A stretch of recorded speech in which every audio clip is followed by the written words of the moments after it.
Aujourd'hui, un nouveau bulletin médical a été publié concernant la blessure de Fermín López, l'un des milieux de terrain prometteurs du FC Barcelone. Alors que les inquiétudes étaient grandes après sa sortie lors du dernier match, il a été confirmé que la blessure n'est finalement pas aussi grave que prévu. Les médecins du club ont indiqué que Fermín sera absent pour une période de 3 semaines. Bien que cette absence soit un coup dur pour l'équipe, la bonne nouvelle est qu'il devrait être de retour à la compétition avant la fin du mois. Il manquera donc les matchs de l'équipe nationale espagnole durant cette trêve internationale, mais ne ratera qu'un seul match important du FC Barcelone.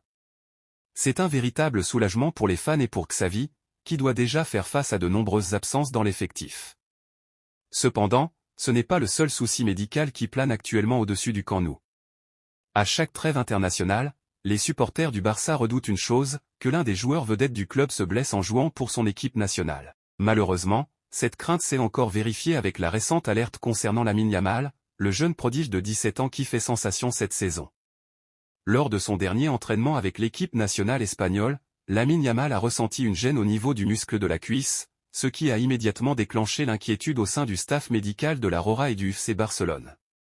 Après avoir signalé la douleur au médecin, Lamine a été pris en charge et examiné. Pour le moment, les nouvelles sont rassurantes, il ne s'agit que d'une gêne temporaire et il n'y a pas de blessure grave.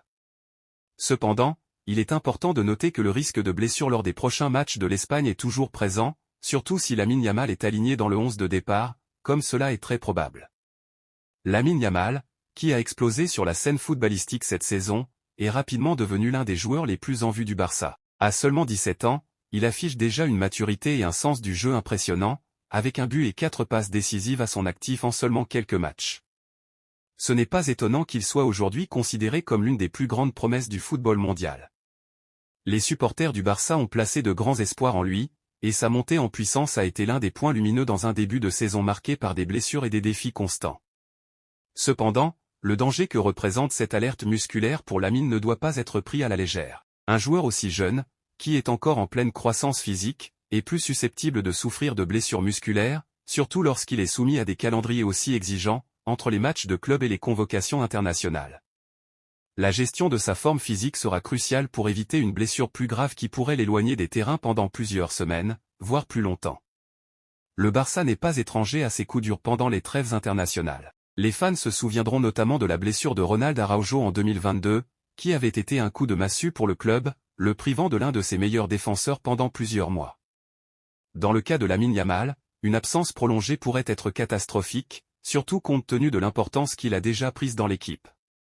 Avec un calendrier chargé à venir, incluant des matchs de Liga et de Ligue des Champions, le Barça ne peut se permettre de perdre un joueur aussi influent. Lamine Yamal n'est pas seulement un joyau du FC Barcelone, mais aussi un acteur clé dans la reconstruction de l'équipe, qui cherche à retrouver sa grandeur d'antan. Sa créativité, sa rapidité d'exécution et sa capacité à faire basculer les matchs à lui seul sont des atouts que le Barça ne peut pas se permettre de perdre.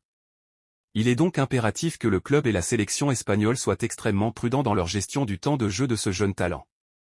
Il est également important de noter que Lamine Yamal n'est pas le seul à ressentir la pression de ces convocations internationales. Plusieurs autres joueurs du Barça, comme Jules Koundé, ont également ressenti des gênes physiques récemment, ce qui a soulevé des questions sur la gestion des trêves internationales et des compétitions de clubs.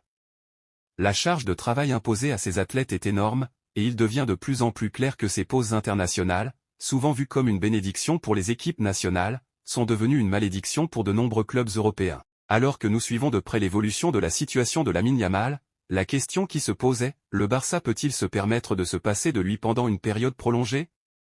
Son absence pourrait-elle nuire aux ambitions de l'équipe en Liga et en Ligue des Champions? Et enfin, pensez-vous que Lamine Yamal est actuellement le joueur le plus influent du FC Barcelone, malgré son jeune âge? Partagez vos réflexions dans les commentaires. Votre avis compte, et nous aimerions savoir si vous pensez que le club doit prendre des précautions supplémentaires pour protéger ses joueurs pendant les trêves internationales. Restez à l'écoute pour plus de mises à jour sur nos joueurs et les dernières nouvelles du FC Barcelone.